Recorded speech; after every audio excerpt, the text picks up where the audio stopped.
12 ballni to'plagan, mana kecha bir videoni tomosha qildim, 65,5 ballni to'plab qo'yibdi kimdir.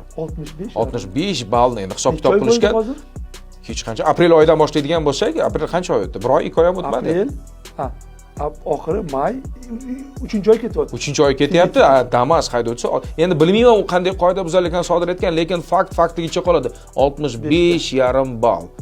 Demak, qayerdadir nimadir noto'g'ri ishlayapti yoki nimadir hisobini olmagan ko'rinamiz. Agar haydovchi 3 oyda 65,5 ball to'playdigan bo'lsa, bu 12 ballni kechirasiz, u balkim hammamiz yig'ib qo'yishimiz mumkin. 3 kunda yig'ib qo'yishimiz mumkin.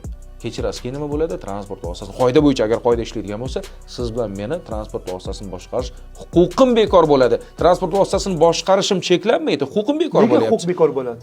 Qoidalarni bilishim shubha ostiga olinadi va meni imtihonga jo'natishadi. Bor imtihon topshiraman. Haydashni bilaman. 10 yil oldin yoki 20 yil oldin imtihon topshirib olganmisiz? Guvohnomani? Imtihon topshirganman.